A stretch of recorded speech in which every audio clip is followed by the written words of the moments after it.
Welcome back to another edition of Virtue's Brand of Wrestling right here on the Big Vito Brand.com. Not to be mistaken by Vince Russo's The Brand. This is the Big Vito Brand.com. I am Virtue, and it is Mania week. I have one more day of working my shoot job, and then I'm going to be off for a whole week. Vito's sending me to New York, New Jersey to cover WrestleMania, but before I do that, I'm being joined by Rob once again here on Virtue's Brand of Wrestling. What's up, Rob? What's going on, Virtue? As always, it's awesome to be here. I know we are 1 week away from the biggest show of the year. I'm sure we have some great things to talk about. Let's just jump right into it. What do we got on the docket today, sir? All right, so I want to backtrack to Raw. We film this pretty much every Tuesday night about 7:30 before SmackDown airs. So we're fresh off of Monday Night Raw, the go-home show to WrestleMania. I believe it was in the Washington, D.C. or Baltimore area, I believe. I can never remember. So we had a couple interesting things I want to talk about. The first one is Dave Bautista came out, and it looked like he was going to cut this big promo because we know, and you're a Triple H guy. You know when Triple H does his stuff, it could be a 10-minute promo like last week with the letter. And there's nothing wrong with that. That's Triple H. That's how he tells his story. That's how he hypes up his matches. It's always been that way.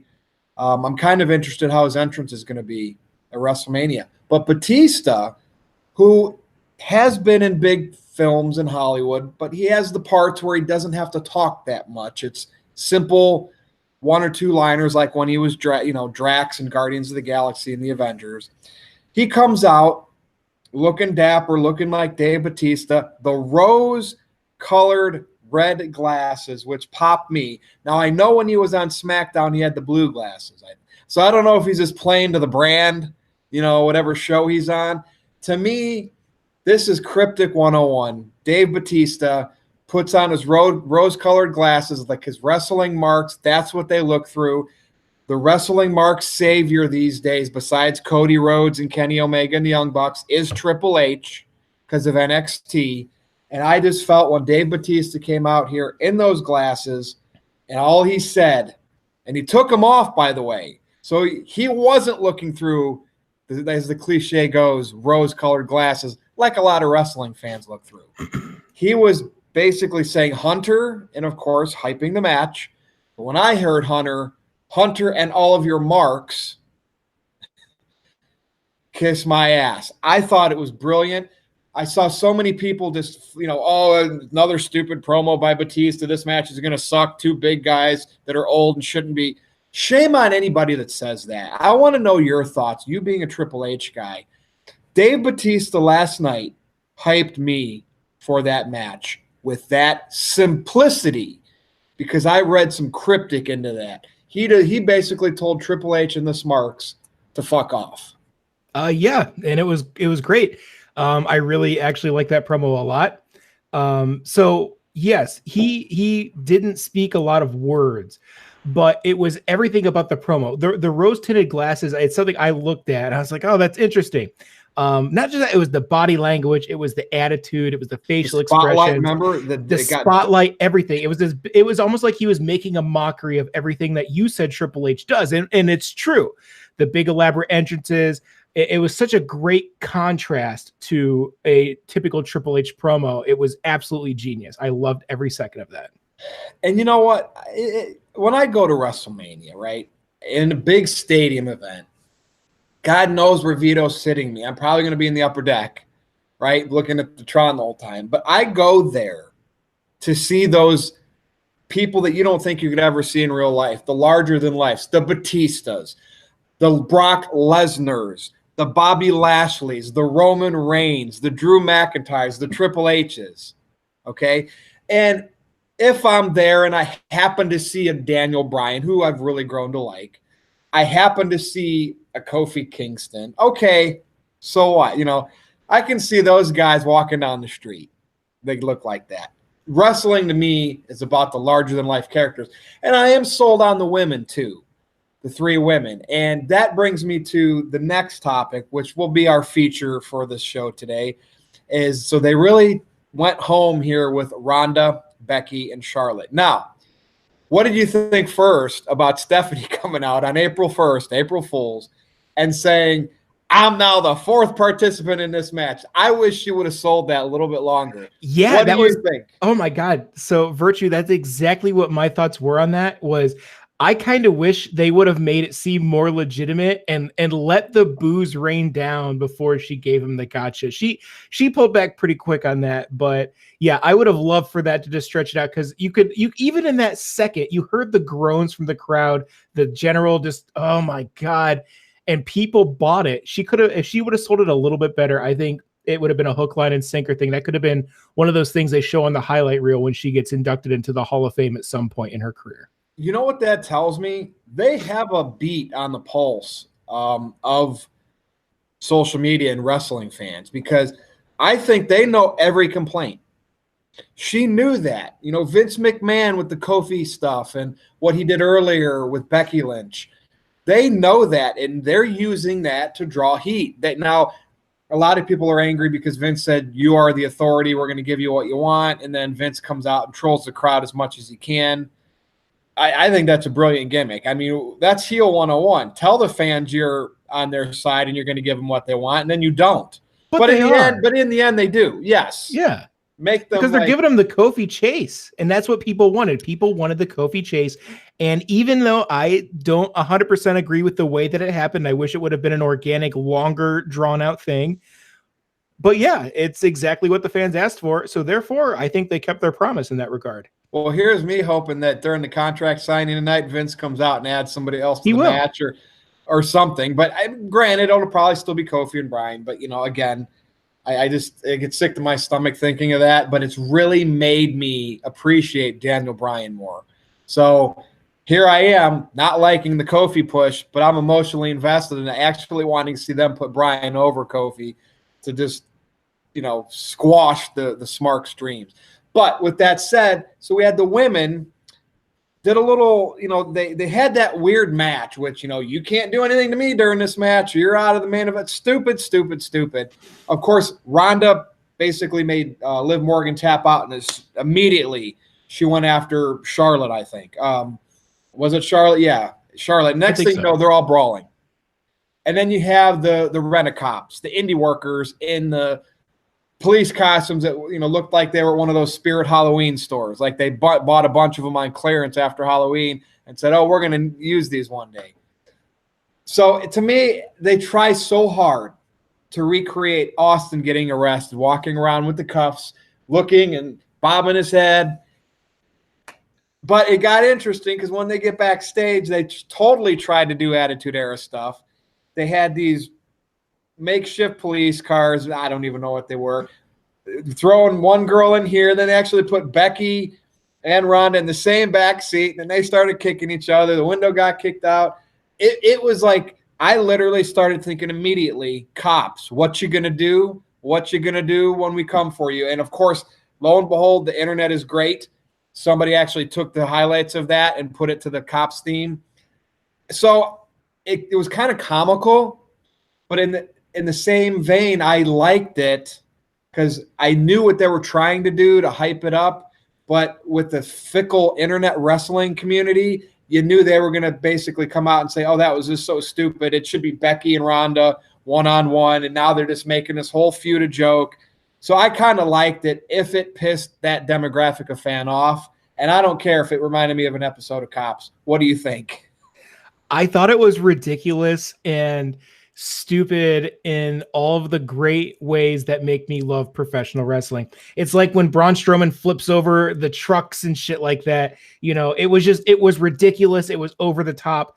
And that's why we watch wrestling. Wrestling isn't this super serious, dark night, brooding, angry thing. Yeah, you're going to have these really intense feuds like this one, but this was crazy. And I was thoroughly entertained. I laughed a lot. I kept thinking it was going to be over, and then someone else would just out of nowhere just get punched or kicked in the face. I mean, I felt like a little kid watching that segment. I thought it was fantastic.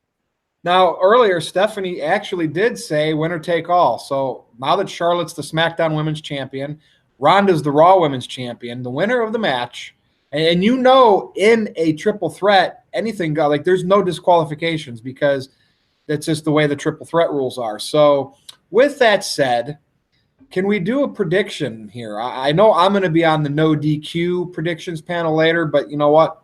For this particular match, and we talked about this. We talked about what the Smarks want. They want Kofi to win the WWE title. Excuse me. They want Rollins to win the Universal title, and they want Becky to win the Raw Women's Championship.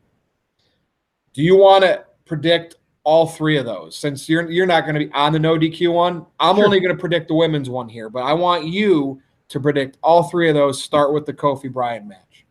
So Kofi Daniel Bryan, my thoughts is the outcome of that is Daniel Bryan retains.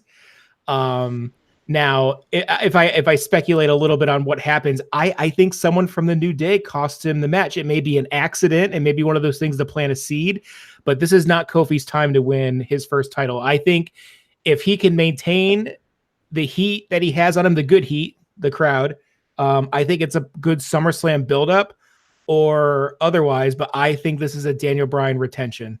Okay. Stay tuned for my pick on the no DQ panel. How about the Universal Championship? Well, Paul Heyman already told us our spoiler. I think Lesnar retains. He's 100% with that right now, right? So that gimmick is like a streak. It's like the guarantee from Mr. McMahon back in the day. Yeah. You know? I think Lesnar retains, and I think it is going to get set up that Roman will be the one who slays the beast. And I think after that, you could have the jealous Rollins, maybe put Rollins heel again or put Roman heel. I don't know. But I think the one to beat Lesnar, the only one that I would truly believe in the world of wrestling that can beat him is going to be Roman Reigns. And that's why I think you're going to have two letdowns for the fans, and then you're going to have the big payoff, which is going to be the go into that. So you basically picked Bryan to retain and Brock to retain, the two big men's titles, because go ahead. Because Becky is going to have both of those titles, and she's going to hold them both up on the ropes and have the confetti and have her big moment. This is going to be Becky Lynch's moment. It's the first time women have main evented WrestleMania. They want this to be as big a spectacle as possible. And I think the best thing they can do for world recognition is to have those pictures of Becky Lynch and the insane crowd reaction that's going to happen because of it. Plus, it sets up some really interesting things. If she has both of the belts, I don't know. I think Ronda just seems mentally out. I don't think she just doesn't seem as invested. I think she's done great so far, unlike what a lot of people have said. But yeah, I think Becky wins. That? So there's a lot of possibilities to get those titles on Becky, and I'm going to agree with you. I am going to pick Becky Lynch for this, even on the no DQ panel. So you tell me, what do you think? How is this going to happen? How is she going to win the match? So what I think is going to happen is if we want to go big or go home, right? It's WrestleMania. I think she's going to be in a position where all hope is lost. They have to have her in that lowest valley. I would expect maybe some interference from one of the four horsewomen of MMA. Maybe Shayna Baszler, one of those guys, runs in and does something. But somehow, some way, Becky Lynch will come to life at the last minute. Maybe that old Hulk Hogan thing where he just gets beat up the whole match, or the John Cena effect. And she's going to come back and win. She's going to overcome a lot of odds. I don't think it's just going to be Ronda and Charlotte that she beats. I think there's going to be other interference, other shenanigans. I really hope Stephanie doesn't do some stupid thing to inject herself into it, but that is always a possibility when it's WrestleMania season and your last name is McMahon. Well, so is she going to pin or tap out Ronda or Charlotte? And that's tough. Well, if the rumors are true that Ronda is leaving, I think Ronda could get the brunt of it from Charlotte and Becky over the match, and they'll sell it as, maybe they teamed up a little bit on Ronda the entire match, wore her down, and that way they can still make her look strong, even defeat. Like, oh, she was in the figure eight for so long and didn't tap, and then she took this and then the arm bar, and maybe she probably won't tap out. She'll pass out. She's going to get put in the disarmer, and she's just going to pass out, and that'll be all she wrote. They'll give her the hero's exit. When the match starts, what they need to do, in my opinion, and they haven't made Ronda look like the UFC killer. They made her look like a wrestler, right? Because she actually sells and takes moves. But, like, to me, they should start this match like Ronda just snaps. But because it's a triple threat now and not the one-on-one that everybody wanted. Because if it was one-on-one, Ronda could just kill Becky. This is another reason we never talked about why they're doing the triple threat, is because now you can at least have maybe Charlotte and Becky. If Ronda snaps, well, you have two girls in there. Maybe they can team up at the beginning to counteract Ronda snapping. And that to me is why I'm interested to see how this match is going to start now. Plus, they'll see some one-on-one stuff with that. As you and I both know, with the triple threat match, somebody's going to be unconscious on the outside for an extended period of time. So, I think that'll end up being Charlotte at some point. So we'll see the little standoff. But yeah, Becky wins, overcomes shenanigans, big feel-good moment. The fans get 1 out of 3. And I think the way the match is going to end, I think Ronda is going to take a big table bump or something on the outside, and that's how she's going to be out.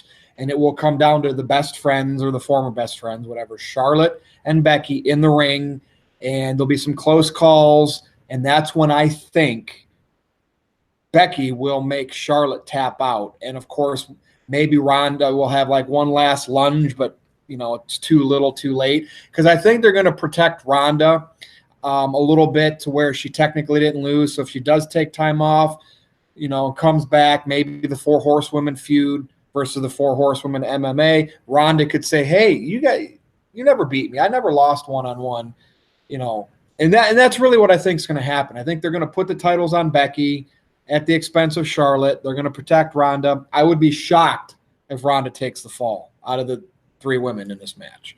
Will they maintain kayfabe at the end of the match, or will they have a curtain call moment?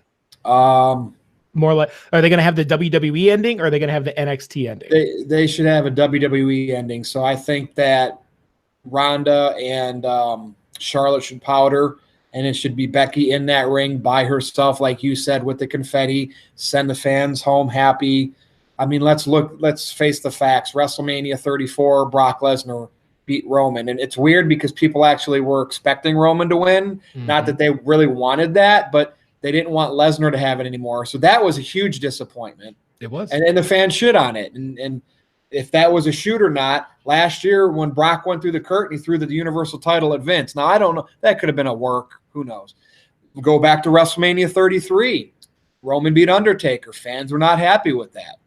Go back to WrestleMania 32, Roman and Triple H. Roman became the WWE title. Fans were not happy with that.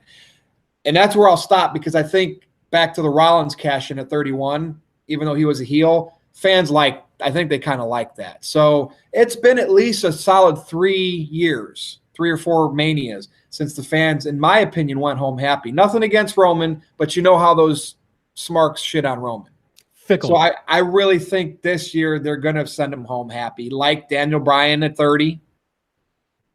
Basically, that was the last time WWE booked to please the fans to end Mania, because the Rollins thing again was different. They didn't do that to please the fans. They just wanted to shock people. So it's first time in 4 years. That's what I'm calling. It's the Becky Lynch show. Not the Kevin Owens show. Just. It has to happen that way. It absolutely has to. And even looking through VKM vision, I cannot see it going any other way. I would put it in this order too right now too. Yeah. So right. Vince is all about that. I mean, shit. He loved Enzo and Cass because they were selling merch, and of course he was a little pissed when Enzo got in trouble because basically, he fired him because of the public company, traded company. But Vince knew, hey, I'm losing one of my merch sellers. And I think that's really what rubbed him the wrong way. So Becky's in a good position because she's a merch seller, and I could just see Vince give her moment. Now, here's the kicker. If she does win these titles, I don't know what the fate of the SmackDown. Obviously, she might have to choose which one she wants. Maybe they'll unify them. I don't know. But I would not be surprised that Becky doesn't have necessarily a lengthy reign. They're going to give the fans what they want, and then maybe the next pay-per-view, or maybe are they doing Money in the Bank again? I could see the Money in the Bank winner cashing on Becky. Becky might not even get to SummerSlam as the champ if she does win it at Mania. Because Vince just loves having people chase. So that's why I think this could be a relatively short reign, maybe the longest to SummerSlam, and then I could see her losing. I mean, look at Who had the longest run? I mean, you had AJ Styles had over 300 some days. CM Punk had, but other than those two, there's never really long title reigns. Maybe 6 months at tops. No, but modern day. Modern, right? Yeah. Yeah. So we'll see what happens, man. I mean, it's Mania week. I got, like I said, one more day of working on Wednesday, and then I'm off for a week. Any other last-second thoughts or things you want to discuss heading into this whole week? Hall of Fame, yes. NXT, or WrestleMania? Yes, I want to go on a quick tangent and say, why the fuck is Finn Balor pulling the demon out for Bobby Lashley, but he couldn't do it for any title shot? This makes him quite possibly the stupidest character I have ever seen in professional wrestling. Who did he down face there with Repo Man? Rumble? Brock Lesnar. Yeah. For the Universal Championship. Right. And he was not the demon. But against Bobby Lashley for that Baron prestigious IC title, he's going to be the demon. He only does it with people that have a B in their first name. Well, Brock. Why did he didn't do it with Brock? You're right. That's just awful. And the only reason why they're doing that is to make it, because it's Mania, and make it feel to sell more shirts important. at Mania. Like, right? Do you remember when Mania used to have like maybe 2 or 3 big matches, and then a lot of it was filler, and we were okay with that. Right. We were okay with watching the Mountie or Men on a Mission or Owen Hart. Owen Hart was great, but you know what I mean? Now, why does everybody want every damn match to be a headlining match? That's where I want to talk about Angle and Corbin. Now, I know because it's Angle's last match, I understand the frustration, but Jesus, I mean, not everybody can get a main event. I think he's going to tap out Corbin in like 30 seconds and Cena will come out to see him off. I think they're teasing with the Corbin thing. Yeah. I mean, that's my final prediction. You see Corbin, like, I do like how when they cut their promos, you can tell they all read social media. Oh, yeah. And they're all up on the grievances of the fans. And I like when they address that. Some people say don't address that because you're just giving in to the marks, and then they'll do it more because they think that you're going to talk about them more. But when the heels do it, if the heels belittle the fans, I like it. Now, when the baby faces pandered to them, I don't like that. Yeah, that's why I thought Seth Rollins' program was kind of gross. His promo was just like, it was kind of cringy. I don't know. Like, I didn't like any of it. It just felt very basic, which is what a lot of the criticism Roman's got over the years. Yeah, I felt like I was playing a 2K game. You know what I mean? Like, it's just the most generic baby face response. It's like that's what they do with their baby faces. I mean, let's go to Kofi to close this show. Sure. Since he's been on this amazing run, when he comes out with the New Day, he's still either on the left or the right side. He was flinging pancakes just last week. He didn't even cut a promo last week. Big and Xavier were cutting the promos, and they had to have the tag team win it to get Kofi in. How convoluted is that?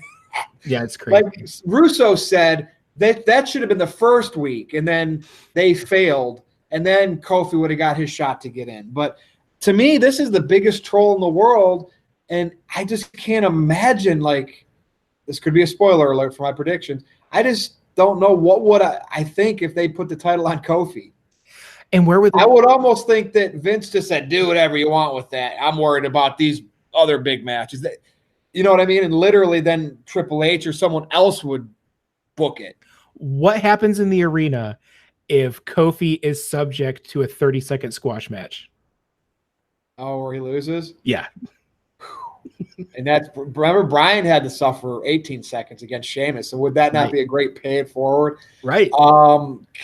I mean, I think if there's any squash match at Mania, it's going to be like you said, the Corbin angle, and then Cena comes out. So I don't see that because they're going to want this the Mark crowd. That, though, they're going to want that Mark crowd though to ooh and ah for all those close calls and have New Day. I don't know if New Day will show up, probably because Rowan will probably be out there, and then like Big E puts his hands on his head with his face, and we see it playing out. The question is New Day going to turn? Or is Harper or Bray going to come out? Or, is Daniel Bryan's – I want to see Daniel Bryan's faction grow. I do too. I really do because, good faction. The Shield, the Wyatts, people popped for both of them feuding back in the day. I would really like to see Bryan build a faction because CM Punk had the Straight Edge Society. Evolution that factions do work, especially when they're heel. Mm. So we'll see, man. We got 10 minutes. 10-second question for you. Go ahead. Which match will have the most near falls?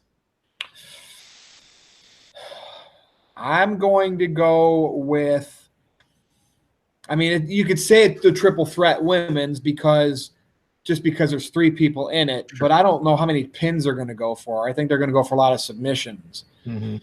So I will go out on a limb here,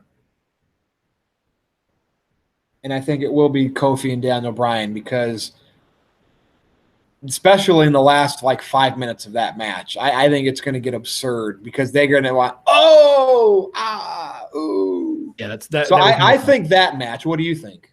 Yeah, I think it's that match. Either that match or we might get a big surprise out of Orton and AJ Styles. You know what? That's kind of a sleeper, isn't it? Yeah, and I think they know that. And they're both great. And Randy Orton, while some say he's boring, I think he's one of the best to ever put on boots in that company.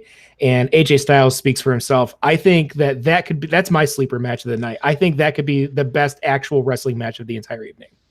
I think that it will be overbooked with gimmick because it's no holds barred, obviously. But the Triple H, that's right. The Triple H Batista match might have a lot of near falls too, because we know we're going to see the sledgehammer and this and that, and but we'll see. I mean, that's a thing. It's Mania.